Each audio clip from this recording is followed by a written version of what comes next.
The room had gone silent. Not the ordinary silence of men waiting for a meeting to begin. This was the kind of silence that appeared when someone had just crossed an invisible line. 30 officers stood around the map table of the 3rd Army headquarters. Colonels, majors, lieutenant colonels. Men who had spent years earning the authority represented by the insignia on their uniforms. At the center of the room stood General George S. Patton, his finger resting on a military map, explaining the next movement of one of the most aggressive fighting forces in the American Army. Everyone was watching him. Everyone was listening. Until one young corporal raised his hand. His name was Daniel Kovac.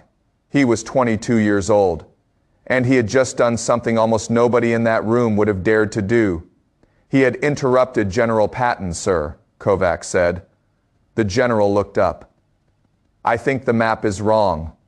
For a moment, nobody moved. The officers around the table understood exactly what had happened. The problem was not only whether the map was wrong. The problem was that a corporal had said it. In an army built on hierarchy, where every order moved through a carefully constructed chain of command, a young enlisted man had challenged the judgment of the commander of the 3rd Army in front of his entire staff. There were consequences for being wrong. There were consequences for speaking. And Daniel Kovac had just accepted both. The question was simple. What would happen when a 22-year-old soldier told one of the most famous generals of World War II that he had made a mistake? Because in that room, nobody knew whether Kovac had just protected the army from a dangerous error or destroyed his own career. To understand why he was willing to take that risk, we have to understand the kind of environment where that decision was made. A 3rd Army briefing was not a classroom. It was not a debate. It was a place where information moved upward and decisions moved downward. The people sitting around that table were not inexperienced officers afraid to think for themselves. They were professionals. Many had commanded troops under fire. Many had watched friends die because of mistakes made far away from the battlefield. They understood something that civilians often missed. A military operation could collapse because of something that looked insignificant. A wrong road on a map. A bridge that could not support armor, a village placed in the wrong location. A distance calculated incorrectly. A mistake measured in inches on paper could become miles of confusion for thousands of men. During the rapid advances of 1944, the 3rd Army depended on speed. Speed created opportunity. Speed trapped enemies before they could reorganize. Speed allowed Patton's forces to move faster than German commanders expected. But speed had a weakness. Speed demanded accuracy. An army moving quickly with bad information was not moving aggressively. It was moving blindly, and the map in front of Patton contained a mistake. The route he was pointing toward depended on a road junction that was not exactly where the map showed it. To most people, the difference would have seemed meaningless.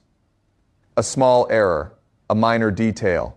But on a battlefield, small details decided whether vehicles arrived together or separately, whether fuel reached the front lines or waited behind, whether a plan succeeded or collapsed. Kovac noticed because maps were not just drawings to him. They were promises. A map promised that the world below matched the information above, and Kovac had learned what happened when those two things did not agree. Before the war, he had worked with field surveying and engineering.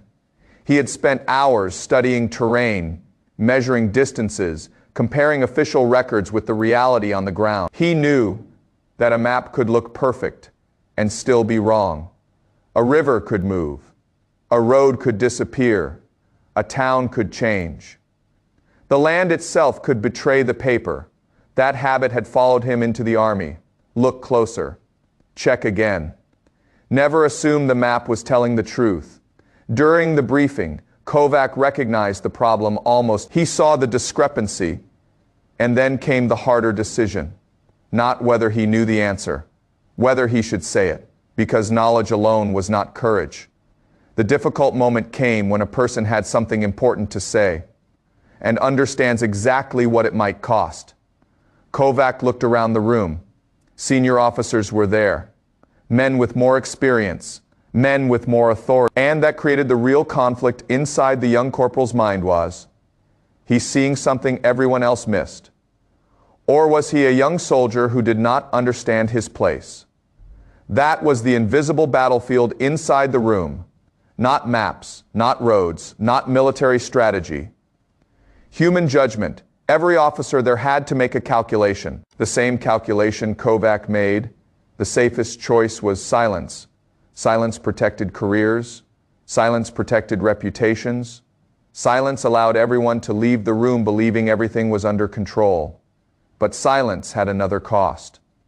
If nobody spoke and the map was wrong, the consequences would not belong to the people sitting around the table. They would belong to the soldiers inside the vehicles, the men following the route, the men who had no idea the information guiding them was flawed. Kovac raised his hand, and in that instant, he chose responsibility over safety. The room waited for Patton's reaction, because everyone knew the stories. George Patton was not a commander known for patience. He was intense, demanding, unforgiving. He expected speed. He expected discipline. He expected results. The image of Patton was a man who pushed forward, a commander who seemed almost impossible to slow down. But there was another side of Patton that mattered in moments like this. He hated weakness, but he hated bad information even more. A commander could survive an enemy attack. A commander could recover from a failed plan. But a commander who surrounded himself with people too afraid to tell him the truth was already defeated. The room waited. Patton looked at Kovac, the young corporal standing near the back. No powerful uniform, no commanding presence, no reputation, just a soldier holding information that might matter.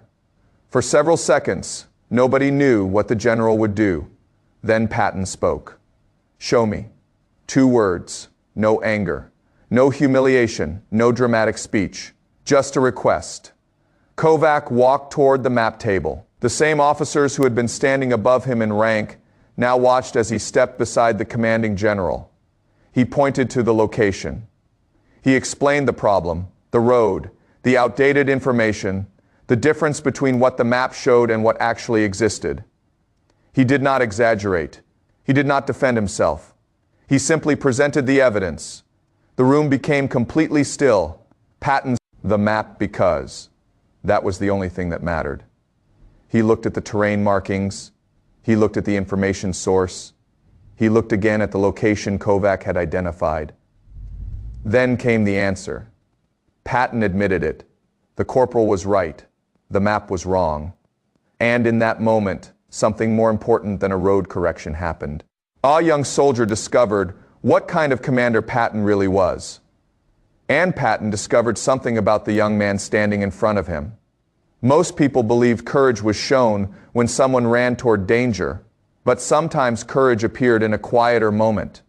A hand raised, a voice speaking, a person deciding that being uncomfortable was better than being silent. The map would be corrected, the briefing would continue, the army would keep moving.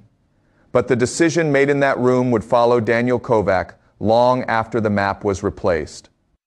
What happened next revealed more about the Third Army than a simple promotion ever could.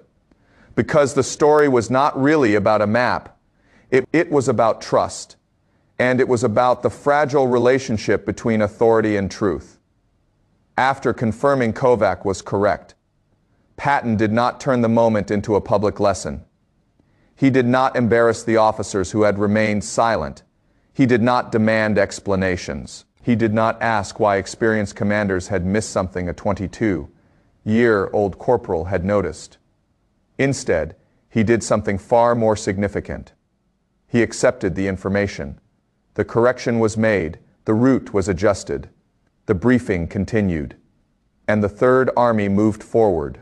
For most people in the room, the moment probably disappeared into the endless pressure of there were always more maps, more decisions, more enemy positions, more problems waiting to be solved. But for Daniel Kovac, everything had changed. because the young soldier who had entered that room as a corporal walked out with something he had not expected. A new stripe, a promotion to sergeant, not because he had defeated a general, not because he had challenged authority, but because he had demonstrated something every commander needed and very few armies could guarantee. The ability to hear the truth. The promotion was not really about maps. Map knowledge could be taught. Technical skill could be trained. But the willingness to speak when silence was easier was different. That quality could not be placed in a manual. It had to be chosen. And Kovac had chosen it, to understand why that moment mattered. It is important to understand the larger challenge facing commanders in war. The higher a person rises, the more dangerous bad information becomes. A private soldier may make a mistake that affects a few people. A commander can make a mistake that affects thousands. But there is another danger. A commander surrounded by people who only tell him what he wants to hear eventually loses contact with reality. The enemy is no longer the only threat. The illusion of being right becomes the threat. Patton understood this. He was not a perfect commander. He could be reckless. He could be difficult. He could demand impossible things from the men around him. But he understood one principle. The battlefield did not care about rank.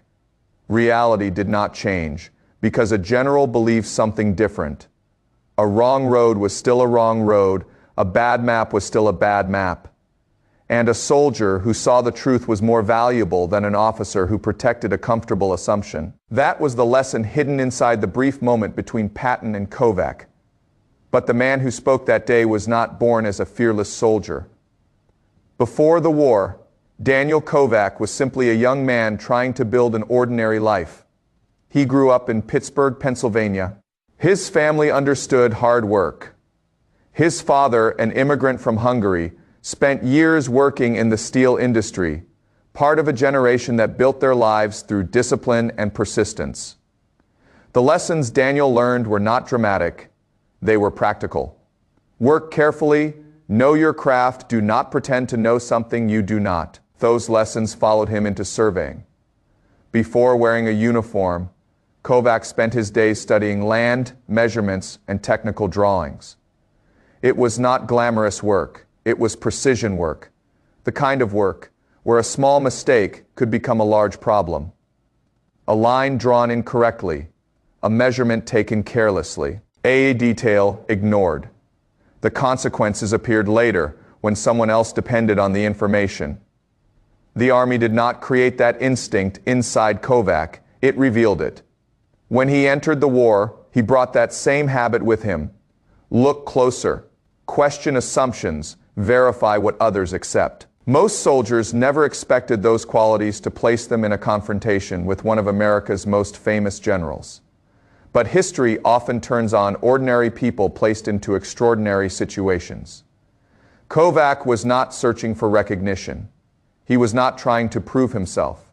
He was simply faced with a decision: remain quiet or speak. And sometimes the moments that define people are not the moments they prepare for.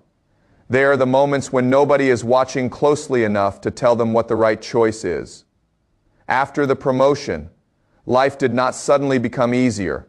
War did not pause to celebrate a good decision. The Third Army continued forward. The maps changed. The battles changed.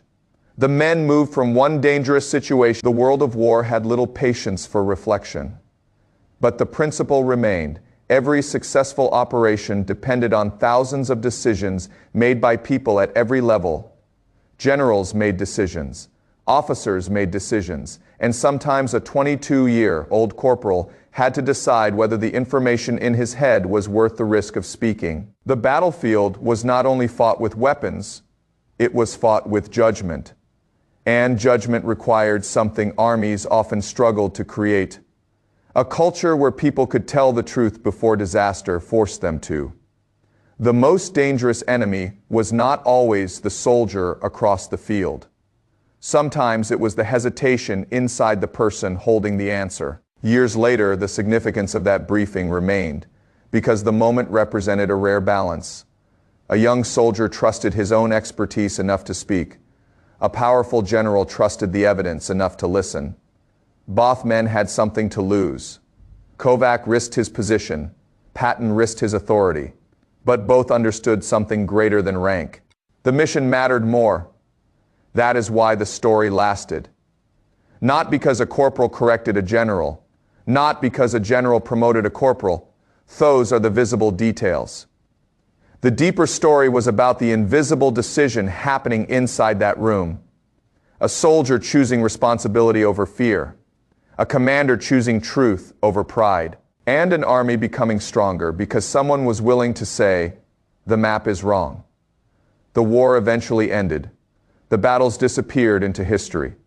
The names of places changed from military objectives back into ordinary towns and roads. The maps that once carried the weight of life and death became documents stored away in archives. But somewhere in the memory of that war remained a quiet image. A young corporal standing at the back of a room, senior officers surrounding a table, a general studying a map, and one hand slowly rising, not because the soldier believed he was more important than everyone else, but because, at that moment, he believed the truth was more important than himself. The room went silent. Then the general listened.